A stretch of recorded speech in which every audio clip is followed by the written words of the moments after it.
ನಮೋ ವಿಶ್ವಕರ್ಮಣೆ. ಪೂಜ್ಯ ಗುರು ಹಿರಿಯರಿಗೂ, ಜಗನ್ಮಾತಾ ಕಾಳಿಕಾದೇವಿ, ಮಮನೇಶ್ವರ ಹಾಗೂ ವಿಶ್ವಕರ್ಮ ಹಾಗೂ ಸಮಾಜ ಬಾಂಧವರು ಹಾಗೂ ತಿರುವಳಿ ಸಂಸ್ಥೆಯ ಎಲ್ಲ ಪದಾಧಿಕಾರಿಗಳಿಗೂ ನಾನು ಸಮಾಜ ಬಾಂಧವರಿಗೆ ಅನಂತ ಧನ್ಯವಾದಗಳನ್ನು ಮೊದಲನೇದಾಗಿ ಅರ್ಪಿಸುತ್ತೇನೆ.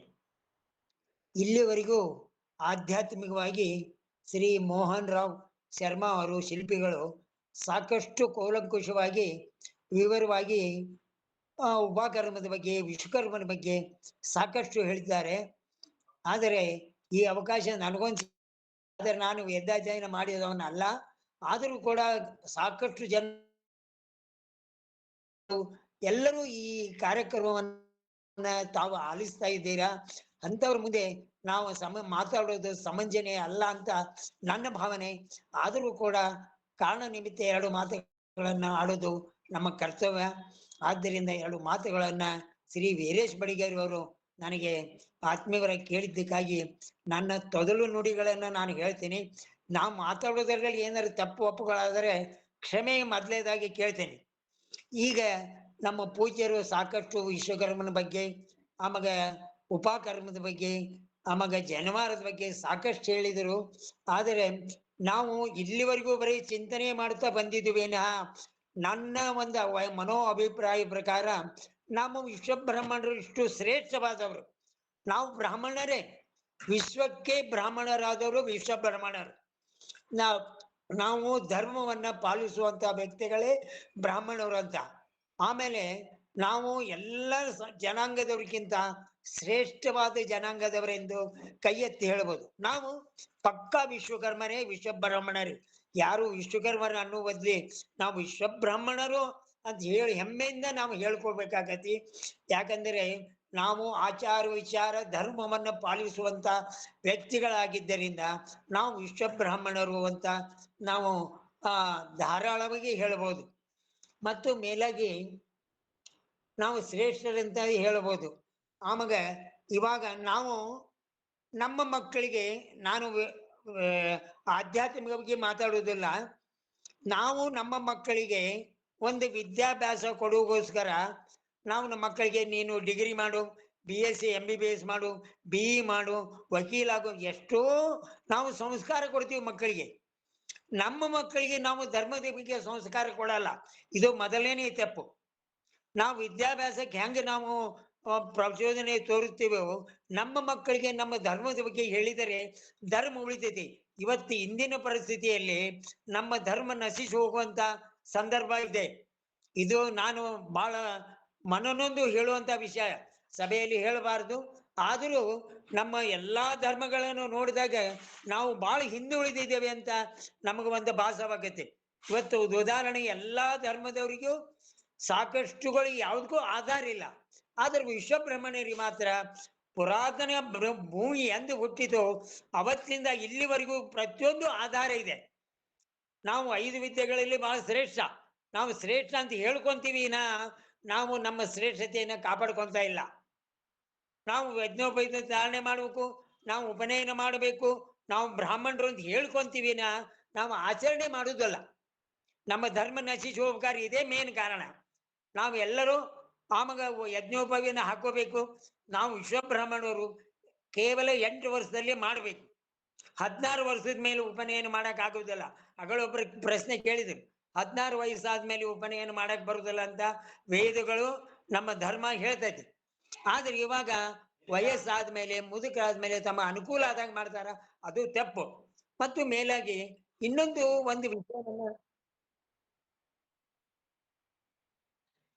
ಇನ್ನೊಂದು ವಿಷಯವನ್ನ ಯಾರೋ ಕೇಳಿದ್ರು, ಎಷ್ಟು ಎಳಿ ಹಾಕ್ಬೇಕು, ಹೆಂಗ್ ಹಾಕ್ಬೇಕು, ನಾವ್ ಯಾರು ಅಂತ ಹೇಳ್ತಾರ. ನಾನು ಎಲ್ಲೇ ಓದ್ದಂಗೆ ಅದನ್ನೇ ತಮ್ಮ ಇಲ್ಲಿ ಪ್ರಸ್ತಾಪ ಮಾಡಕ್ಕೆ ಅಷ್ಟೇ ನಾನು ಹೇಳಬಲ್ಲೆ.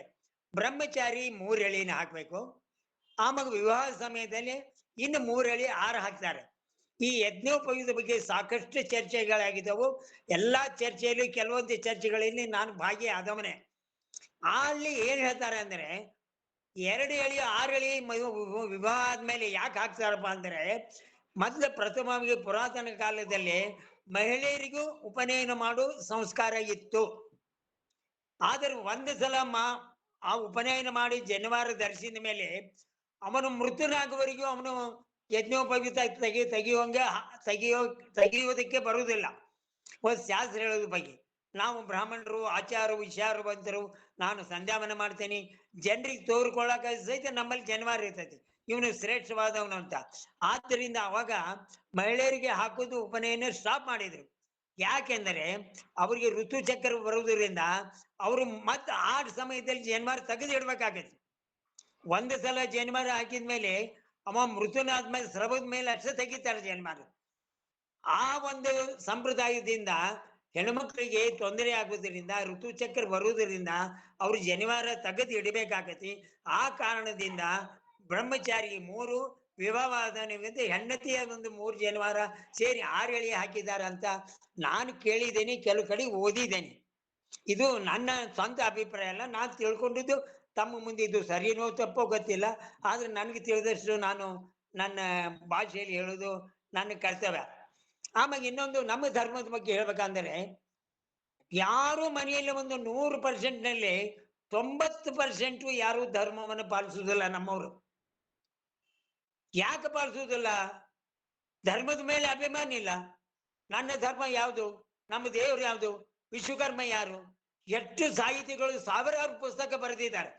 ಭೀಮಸೇನ್ ಬಡಿಗೇರವರು, ಆಮೇಲೆ ಶೆಲಾಕಾಂತ್ ಪತ್ ಅವರು, ಜ್ಞಾನಾನಂದ್ ಅವರು, ಆಮೇಲೆ ವೀರೇಶ್ ಬಡಿಗೇರವರು, ಆಮೇಲೆ ಇವರು ದೈವಜ್ಞವರು, ವಾಸುದೇವ್, ಇವರು ಸಾಕಷ್ಟು ದೊಡ್ಡ ದೊಡ್ಡ ಗ್ರಂಥಗಳನ್ನು ಬರ್ತಾರೆ. ಒಬ್ರು ಒಂದು ಪುಸ್ತಕ ಓದಲ್ಲ, ಪುಸ್ತಕನೂ ಓದಲ್ಲ. ನಮಗೆ ಜ್ಞಾನ ಹೆಂಗ್ ಬೆಳಿಬೇಕು? ತಿರುಗಿ ಪ್ರಪಂಚ ವಿನಾಶದ ಹತ್ತಿರ ಬಂದಿದೆ, ಇನ್ನೂ ನಾವು ಯೋಚನೆಯಲ್ಲಿ ಇದ್ದಾಗ ಧರ್ಮ ಬೆಳಿ ಅಂದ್ರೆ ಹೆಂಗ್ ಬೆಳೆಯುತ್ತೆ? ನಾವು ಧರ್ಮವನ್ನು ಪಾಲಿಸಿದ್ರೆ ಮಾತ್ರ ಧರ್ಮ ಉಳಿತೈತಿ. ಇದು ನನ್ನ ಧರ್ಮ, ಇದು ನನ್ನ ಸಮಾಜ, ಇದು ನನ್ನ ದೇವರು, ನಾನು ಈ ತರ ಆಚರಣೆ ಮಾಡಬೇಕು. ನಾವು ಮಹಿಳೆಯರಿಗೆ ನೀವು ಟ್ರೈನಿಂಗ್ ಕೊಡ್ರಿ, ನಾವು ಮಕ್ಕಳಿಗೆ ನಾವು ಸಂಧ್ಯಾವನ ಮಾಡಂತ ಹೇಳ್ತೀವಿ, ನಾವೇ ಮಾಡುದಿಲ್ಲ, ಮಕ್ಕಳು ಯಾಕೆ ಮಾಡ್ತಾರ? ಅದಕ್ಕೆ ಮಕ್ಕಳಿಗೆ ನೀವು ಬಲವಂತ ಮಾಡ್ಬೇಡ್ರಿ, ದೊಡ್ಡವ್ರು ಸಂಧ್ಯಾವನ ಮಾಡಕ್ ಕಲೀರಿ ಮೊದ್ಲು. ನಾವು ದೊಡ್ಡವ್ರು ಸಂಧ್ಯಾವನ ಮಾಡಿದ್ರೆ ಮಕ್ಕಳು ನೋಡ್ಕೊಂಡು ಮಕ್ಕಳು ಕಲಿತಾರೆ ಸಂಧ್ಯಾವನ ಮಾಡಕ್ಕೆ. ಆದ್ದರಿಂದ ತಮ್ಮಲ್ಲಿ ನಾನು ಅನಂತ ಕೈ ಮುಗಿದು ಪ್ರಾರ್ಥನೆ ಮಾಡಿ ಹೇಳ್ತೇನೆ, ತಾವು ಮಕ್ಕಳಿಗೆ, ತಮ್ಮ ಸುತ್ತಮುತ್ತ ಇದ್ದವರಿಗೆ, ಸಮಾಜ ಬಾಂಧವರಿಗೆ, ಹಳ್ಳಿಯಲ್ಲಿ ತಾವು ಧರ್ಮದ ಬಗ್ಗೆ, ಸಂಧ್ಯಾವಂದನ ಬಗ್ಗೆ ತಿಳಿಸಿಕೊಡ್ರಿ. ನೀವು, ನಾವು ಎಲ್ಲೆಲ್ಲ ಹೋಗ್ತೀವಿ ನಮ್ಮ ಮಕ್ಕಳನ್ನ ನಾವು ದೇವಸ್ಥಾನ ಕರ್ಕೊಂಡು ಹೋಗಲ್ಲ. ನಮ್ಮ ದೇವರಿಗೆ ನಮ್ಮ ಮಕ್ಕಳನ್ನ ಕರ್ಕೊಂಡು ಹೋದ್ರೆ ನಮ್ಮ ಮಕ್ಕಳಿಗೆ ನಮ್ಮ ದೇವ್ರಿಗೆ ಅಂತ ಗೊತ್ತಾಗತ್ತೆ. ನಾವು ಬೇರೆ ದೇವ್ರಿಗೆ ಕರ್ಕೊಂಡು ಹೋಗ್ತೀವಿ, ನಮ್ಮ ವಿಶ್ವಕರ್ಮನ ಗುಡಿ ಕರ್ಕೊಂಡು ಹೋದ್ರೆ ನಮ್ಮ ದೇವ್ರಿಗೆ ಯಾಕೆ 5 ತಲೆ ಇದಾವ ಅಂತ ಕೇಳ್ತಾವ್ರು ನಮ್ಮ ಮಕ್ಕಳು. ಇದಕ್ಕೇನು ಉತ್ತರ ಹೇಳ್ಬೇಕು? ಅದಕ್ಕೆ ನನ್ನ ಧರ್ಮದ ಬಗ್ಗೆ ನಾವು ಸರಿಯಾಗಿ ತಿಳುವಳಿಕೆ ಹೇಳ್ತೈತೆ ಪಕ್ಷದಿಂದ ನಾವು ತೊಂದರೆಯಲ್ಲಿ ಈಡಾಗಿದ್ದೀವಿ. ಇವತ್ತು ಧರ್ಮ ಪ್ರಚಾರನೇ ಇಲ್ಲ ನಮ್ಮಲ್ಲಿ. ಸಾವಿರಾರು ವೇದಿಕೆಗಳಿಗೆ ನೋಡ್ತೀವಿ, ಎಲ್ಲಾ ಸಭೆ ಸಮಾರಂಭಗಳು ನೋಡ್ತೀವಿ, ಬರೀ ವರ್ಣನೆ ಮಾಡುದು.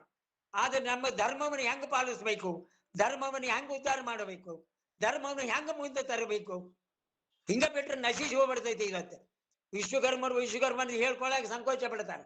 ಯಾಕೆ? ವಿಶ್ವ ಬ್ರಾಹ್ಮಣರು ನಾವು ಬಹಳ ಶ್ರೇಷ್ಠ, ಬ್ರಾಹ್ಮಣರಿಗಿಂತ ಶ್ರೇಷ್ಠ. ಅವರು ಬರೀ ಬ್ರಾಹ್ಮಣರಾದರೆ ನಾವು ವಿಶ್ವಕ್ಕೆ ಬ್ರಾಹ್ಮಣರು, ವಿಶ್ವ ಬ್ರಾಹ್ಮಣರು. ಆದ್ದರಿಂದ ದಯವಿಟ್ಟು ಹೇಳ್ತೀನಿ, ತಾವು ತಮ್ಮ ಮಕ್ಕಳಿಗೂ ತಮ್ಮ ಸುತ್ತಮುತ್ತಲಿದವರಿಗೆ ಧರ್ಮದ ಬಗ್ಗೆ ಪ್ರಚಾರ ಮಾಡ್ರಿ. 3 ಎಳೆ ಹಾಕೊಡ್ರಿ. ನಿಮ್ ಮನೆಯಲ್ಲೇ ನೀವು ಮಾಡೋದು ಕಲೀರಿ. ಮಕ್ಕಳಿಗೆ, ನಿಮ್ಮ ಮಕ್ಕಳಿಗೆ ಸಂಸ್ಕಾರ ಕೊಡ್ರಿ. ನಿಮ್ಮ ಮನೆಯಲ್ಲಿ ನಿಮ್ಮ ಹೆಣ್ಮಕ್ಕಳಿಗೆ ಸಂಸ್ಕಾರ ಕೊಡ್ರಿ. ನಿಮ್ಮ ಹೆಣ್ಮಕ್ಳಿಗೆ ತಾಯಿ ಗಂಟು ಬೀಳನ್ರಿ, ಮಗನಿಗೆ ಹೇಳ್ರಿ ನೀ ಸಂಧ್ಯಾವನ ಮಾಡು, ಪೂಜೆ ಮಾಡು. ನಾವು ತಾಯಿಂದರು ಏನೇನೋ ಹೇಳ್ತೀವಿ. ನಾವು ಬೆಳಗಿಂದ ಸಾಯಂಕಾಲ ಒಳಗೆ ಮೊಬೈಲ್ ಹಿಡ್ಕೊಂಡು ಕುಂಡ್ರಾಕ್ ಬರ್ತೈತಿ, ಮಗನಿಗೆ ಸಂಧ್ಯಾವನ ಮಾಡು ಅಂತ ಹೇಳಕ್ ಆಗಲ್ವಾ? ಯಾಕೆ ಹೇಳಕ್ ಆಗಲ್ಲ? ಹೇಳ್ಬೇಕು. ಈ ತರ ತಂದೆ ತಾಯಿಗಳು ಮೇನ್ ಕರ್ತರು. ನೀವು ಸಮಾಜವನ್ನು ತಿದ್ದಿದ್ರೆ ನಿಮ್ಮ ಕೈಯಲ್ಲಿ ಸಮಾಜ ತಿದ್ದುದು. ಇವತ್ತು ಎಲ್ಲಾ ದೇವಸ್ಥಾನ ನೋಡ್ರಿ, ನಮ್ಮ ದೇವಸ್ಥಾನ ಯಾವ ಗತಿ ಬಂದಿದ್ದಾವ, ಯಾವ ಗುಡಿ ಗೊಂಡಾರ ನೋಡ್ರಿ, ಎಲ್ಲಾ ತೊಂದರೆ. ಯಾಕೆ? ನಮ್ಮಲ್ಲಿ ಒಗ್ಗಟ್ಟಿಲ್ಲ, ನಾವು ಧರ್ಮವನ್ನು ಪಾಲಿಸ್ತಾ ಇಲ್ಲ. ಯಾರು ಏನ ಮಾಡ್ಲಿ, ಇವ ನಮ್ಮವ ಅನ್ಕಂತ ಹೋದ್ರೆ ತಾನೇ ಧರ್ಮ ಬೆಳಿತೈತಿ. ಬಸವಣ್ಣಗೆ ಇವತ್ತು ಲಿಂಗಾಯತ ಧರ್ಮ ಬೆಳಿಬೇಕಾದ್ರೆ ಮೇನ್ ಕಾರಣ ಧರ್ಮ ಪ್ರಚಾರ ಮಾತ್ರ. ಬಸವಣ್ಣವರು ಧರ್ಮ ಪ್ರಚಾರನ ಮೇನ್ ಕೊಂಡ್ರು. ಕಾಯಿಗೆ ದೈನಾರು, ಮುಳುಗಾಮೆ ಐನಾರು, ಸಾರು ಐನಾರು, ಹಿಂಗ ಧರ್ಮ ಪ್ರಚಾರ ಮಾಡಿದ್ರು. ನಮ್ಮಲ್ಲಿ 1000 ಸಭೆ ಎಲ್ಲರೂ ನೋಡಿದ್ದಾರೆ. ಧರ್ಮದ ಬಗ್ಗೆ ಒಬ್ಬರ ಸಮಾಜದ ವೇದಿಕೆ ಮೇಲೆ ಮಾತಾಡ್ತಾರ? ಯಾರು ಮಾತಾಡಲ್ಲ. ನಾವು ವಿಶ್ವಕರ್ಮ ಹಂಗ್ರಿ, ವಿಶ್ವಕರ್ಮ ಹಿಂಗ್ರಿ, ನಾವು ಹಳೆ ಬಿಡು ಬೇಲೂರು ಕಟ್ಟಿವಿ, ಪ್ಲೇನ್ ಬಿಟ್ಟಿದ್ದೀವಿ, ಹಂಗ್ ಮಾಡಿ ಬರೀ ವರ್ಣನೆ ಮಾಡೋದು. ಧರ್ಮ ತಿದ್ದವ್ರು ಬೇಕು ನಮಗೆ, ಧರ್ಮ ತಿದ್ದವ್ರು ಬೇಕು. ಧರ್ಮ ಜಾಗೃತಿ ಆಗುವಂತ ಕೆಲಸ ಮಾಡ್ಬೇಕು. 1000 ಜನ 1000 ಪುಸ್ತಕ ಬರೋದ್ರಿ, ಯಾರು ಓದ್ತಾರ? ಓದೋ ಅಭ್ಯಾಸ ಇಲ್ಲ, ಓದು ಕಮ್ಮಿ ಆಗ್ಬಿಡ್ತು. ಸಮಾಜ ಬಾಂಧವರು ನಾ ಈ ತರ ಮಾತಾಡ್ತಾರ ತಪ್ಪಾಗಿ ತಿಳ್ಕೊಬೇಡ್ರಿ. ನನ್ನ ಮನಸ್ಸಿನಾಗಿದ್ದು ನಾನು ಹೇಳಿದ್ದೇನೆ. ನಾನು ಒಬ್ಬ ಹಿತಚಿಂತಕ. ನನ್ನ ಬಾಲ್ಯದಿಂದ ಸಮಾಜಕ್ಕೆ ಬೇರೆ ಸಮಾಜ ನೋಡಿದ್ರೆ ನಮಗೆ ಹೊಟ್ಟೆ ಉರಿತೆ. 2392 ಜಾತಿಗಳದಾವ. ಆ ಜಾತಿ ಒಳಗೆ ಒಂದು ಜಾತಿಯಿಂದ ಇನ್ನೊಂದು ಜಾತಿಯವರಿಗೆ ಸಹಾಯ ಇಲ್ಲ. ಆದರೆ ವಿಶ್ವಕರ್ಮ ವಿಶ್ವಬ್ರಹ್ಮಣಲಿಂದ ಇಡೀ 2362 ಜನರಿಗೂ ಸಹಾಯ ಆಗುವಂತ ಜನಾಂಗ ವಿಶ್ವಕರ್ಮ ಜನಾಂಗ. ಎಲ್ಲಾ ಜನಾಂಗದವರಿಗೂ ಬೇಕು ವಿಶ್ವಕರ್ಮರು. ಬೇರೆ ಜನಾಂಗದವರು ಇನ್ನೊಂದು ಧರ್ಮದವರು ಬೇಕಾಗುವುದಿಲ್ಲ. ಆದ್ರೆ ವಿಶ್ವಕರ್ಮ ಎಲ್ಲಾ ಜನಾಂಗದವರಿಗೂ ಬೇಕು. ಆದ್ದರಿಂದ ವಿಶ್ವಕರ್ಮ ಧರ್ಮವನ್ನು ಬೆಳೆಸುವುದು ನಮ್ಮ ಕೈಯಲ್ಲಿದೆ. ಪ್ರತಿಯೊಬ್ಬರ ಹಕ್ಕು, ಬರೀ ಸ್ವಾಮಿಗಳು ಆಚಾರ್ಯರು ಗುರುಗಳದಲ್ಲ. ನಾನು ಈ ಧರ್ಮದಲ್ಲಿ ಹುಟ್ಟಿದೆ ಅಂದರೆ ಈ ಧರ್ಮವನ್ನು ಪಾಲಿಸುವುದು ನನ್ನ ಕರ್ತವ್ಯ. ಮಾನವನು ಯಾವ ಧರ್ಮದಲ್ಲಿ ಜನಿಸಿರ್ತಾನೋ ಆ ಧರ್ಮವನ್ನು ಪಾಲಿಸದಿದ್ದರೆ ಆ ಧರ್ಮದವನು ಆಗಲಾರ. ಇವು ಸ್ವಾಮಿ ವಿವೇಕಾನಂದ ಹೇಳ್ಯಾರ, ನಾನು ಈ ಧರ್ಮದಲ್ಲಿ ಹುಟ್ಟಿನಂದ್ಮೇಲೆ ಈ ಧರ್ಮ ಪಾಲಿಸ್ಬೇಕು. ಸಾಕಷ್ಟು ಹೇಳಿದ್ರೆ ಈಗ ಅಗಳ ಗುರುಗಳು ನಮ್ಕಿಂತ ಮುಂಚೆ ಎಲ್ಲಾ ಸ್ವಾಮಿಗಳು ಸಾಕಷ್ಟು ಗ್ರಂಥಗಳದವು, ಸಾಕಷ್ಟು ಸಂಧ್ಯಾ ಮಂದನ ಅದಾವ್. ಇವನ್ನೆಲ್ಲ ನೋಡಿ ನೋಡಿ ಜನರು ಓದುವುದಿಲ್ವಾ ಅಂತ ನಾವು ಸರಳವಾಗಿ ಈ ಧರ್ಮ ಜಾಗೃತಿ ಪುಸ್ತಕವನ್ನು ಮಾಡಿ 1,20,000 ಫ್ರೀ ಉಚಿತವಾಗಿ ಕೊಟ್ಟಿದ್ದೀವಿ. ಧರ್ಮ ಬೆಳೀಲಿ, ಜನರ ಸಂಸ್ಕಾರ ಕಲೀಲಿ. ಆದಷ್ಟು ತಮ್ಮಲ್ಲೇ ಈ ಹೇಳ್ತೀನಿ ಕೇಳುವ ಈ ಕಾರ್ಯಕ್ರಮ ಏನಿದೆಯಲ್ಲ, ಇದು ಆರ್ಡಿನರಿ ಕಾರ್ಯಕ್ರಮ ಅಲ್ಲ. ಹೇಳ್ತೀನಿ ಕೇಳೋ ಅನ್ನೋ ಬದ್ದೆ ಮಲ್ಕೊಂಡವ್ರಿಗೆ ಹೇಳ್ರಿ ಅನ್ನುವಂತ ಕಾರ್ಯಕ್ರಮ ಇದು. ನಮಗ್ ಒಂದು ಪುಸ್ತಕ ಓದಕ್ಕಾಗಲ್ಲ. ಈ ಕಾರ್ಯಕ್ರಮದಿಂದ ದೊಡ್ಡ ದೊಡ್ಡ ಗ್ರಂಥದ ಒಂದು ನಾಲೆಜ್ ನಮಗೆ ಬರುತ್ತೆ, ಅಷ್ಟು ಜ್ಞಾನ ಬರುತ್ತೆ. ಆದ್ದರಿಂದ ತಮ್ಮ ನಾನು ಮಾತಾಡೋದ್ರಲ್ಲಿ ತಪ್ಪಿರ್ಬೋದು. ಎಲ್ಲ ಕೇಳುವವರಿಗೂ, ದೊಡ್ಡ ದೊಡ್ಡ ಸಾಹಿತಿಗಳಿಗೂ ಮತ್ತೆ ಜ್ಞಾನಿಗಳಿಗೂ ಸಮಾಜ ಬಾಂಧವರಿಗೂ ನಾನು ಮಾತಾಡೋದೊಂದು ನನ್ನ ಶೈಲಿಗೆ ದಯವಿಟ್ಟು ಕೈ ಮುಗಿದು ಕೇಳ್ತೀನಿ. ನನ್ನಿಂದ ಏನಾದ್ರು ತಪ್ಪಾಗಿ ನೀವು ಕ್ಷಮಿಸ್ಬೇಕು. ಆದ್ದರಿಂದ ಪ್ರತಿಯೊಬ್ಬರು ನೀನು ಧರ್ಮ ಪ್ರಚಾರ ಮಾಡ್ರಿ. ನಿಮ್ಮ ಮನೆಯಾಗ ನೀವು ಸಂಧ್ಯಾ ಮಂದನ ಮಾಡಿ ಮಕ್ಕಳಿಗೆ ಸಂಸ್ಕಾರ ಕೊಡ್ರಿ. ನಮ್ಮಲ್ಲಿ 5 ಗೋತ್ರದವರು, ದೊಡ್ಡವರಿಗೆ ಗೊತ್ತಿಲ್ಲ 5 ಗೋತ್ರ. ಇನ್ನೊಬ್ಬ ಸೂತ್ರ ಪ್ರವರ ಗಿವರ ಎಲ್ಲ ಎಲ್ಲಿ ತಿಳ್ಕೋಬೇಕು? ಯಾರಿಗೆ ಗೊತ್ತಿದೆ ಇದನ್ನ ತಿಳಿಸಿಕೊಡ್ಬೇಕು. ಎಲ್ಲಾ ಸಭೆಯಲ್ಲಿ ಎಲ್ಲಾ ಸ್ವಾಮಿಗಳನ್ನ ಕೇಳ್ರಿ, ಗುರುಗಳನ್ನ ಕೇಳ್ರಿ, ಆಚಾರ್ಯ ಕೇಳ್ರಿ, ದೊಡ್ಡ ದೊಡ್ಡವ್ರನ್ನ ಕೇಳ್ರಿ. ಬರೀ ಏನಾರ ಒಂದು ಹೇಳ್ತಾರೆ ವಿನ ಧರ್ಮವನ್ನು ಬೆಳಿ ಮಟ್ಟಿಗೆ ಧರ್ಮ ಪ್ರಚಾರ ಆಗುವಂಗೆ ಕಾರ್ಯಕ್ರಮವನ್ನು ಮಾಡಿದ್ರೆ ಮಾತ್ರ ನಮ್ಮ ಜನರಿಗೆ ಉಪಯೋಗ ಆಗತ್ತೆ. ಇನ್ನೂ ಕೆಲವು ಜನ ನಾವು ಆಚಾರವಂತರು, ವಿಚಾರವಂತರು, ಮಡಿವಂತರು, ಶುದ್ಧವಂತರು, ಇಂಥ ಶ್ರೇಷ್ಠವಾದ ಜನಾಂಗ ಇವತ್ತು ಯೋಚನೆ ಮಾಡುವ ಮಟ್ಟದಲ್ಲಿ ಇದೆ. ಸಮಾಜ ಬಾಂಧವರು ಆದಷ್ಟು ತಮ್ಮಲ್ಲಿ ಕೈ ಮುಗಿದು ಪ್ರಾರ್ಥನೆ ಮಾಡ್ಕೊಂತೀನಿ. ನಮ್ಮ ದೇವಸ್ಥಾನಗಳನ್ನು ಉದ್ಧಾರ ಮಾಡ್ರಿ, ಮಠಗಳನ್ನು ಉದ್ಧಾರ ಮಾಡ್ರಿ, ನಮ್ಮ ಧರ್ಮವನ್ನು ಪಾಲಿಸ್ರಿ. ನಮ್ಮ ಎಲ್ಲದಕ್ಕಿಂತ ಮುಂಚೆ ನೀವು ಓದ್ಲಿ ಬಿಡ್ರಿ, ನಮ್ಮ ಸಾಹಿತ್ಯವನ್ನು ತಗೊಂಡ್ಬಂದು ಮನೆಯಲ್ಲಿ ಹೇಳ್ರಿ. ಸಾಕಷ್ಟು ಪುಸ್ತಕ ಬರ್ದಾರ ನಮ್ಮ ಸಾಹಿತಿಗಳು. ನೀವು ಓದ್ಬೇಡ್ರಿ, ಕೊನೆಗೆ ಮನ್ ತಂದಿಡ್ರಿ. ನಿಮ್ಮ ಮಕ್ಕಳು ಮೊಮ್ಮಕ್ಕಳು ಯಾರಾದ್ರೂ ಓದ್ತಾರ. ಜ್ಞಾನಾನಂದ ಅವರು, ವೀರೇಶ್ ಬಡಿಗೇರವರು, ಭೀಮಸೇನ್ ಬಡಿಗೇರವರು ಎಂತಿಂತ ಬುಕ್ಸ್ ಕಷ್ಟ ಬಿದ್ದು ಬರ್ದಿದ್ದಾರ್ರಿ. ಇದನ್ನ ಕೊಳ್ಳವರೇ ಯಾರು ಇಲ್ಲ. ನಮ್ಮ ಸಿರಿಸಂಗಿಗೆ 1000 ಪುಸ್ತಕ ಟೇಬಲ್ ಮೇಲೆ ಇರ್ತಾವ. 2 ಲಕ್ಷ ಜನ ಜಾತ್ರೆಗೆ ಬರ್ತಾರ, ಒಂದು ಪುಸ್ತಕ ತಗೊಂಡು ಹೋಗಲ್ಲ. ಧರ್ಮ ಬೆಳಿ ಅಂದ್ರೆ ಹೆಂಗ್ ಬೆಳೆಯುತ್ತೆ? ಅದಕ್ಕೆ ನಮ್ಮಲ್ಲಿ ಏನ್ ಹೇಳಿ, ನಾವು ಒಗ್ಗಟ್ಲಿಂದ ಇರಬೇಕು. ನಮ್ಮ ಕೈಲಿ ಯಾವ್ದು ಸಮಾಜ ಕೆಲಸ ಮಾಡ್ಬೇಕು. ಇವ ನಮ್ಮವ ಅನ್ಬೇಕು. ಬಡಿಗೆರು, ಕಮ್ಮಾರು, ಅಕ್ಷರು, ಜೋಳ ಬಿಟ್ಟು ಬಿಡೋದು. ಈ ಮನ್ಯಾಗ ಏನಾರ ತಿನ್ನು, ವಿಶ್ವಕರ್ಮ.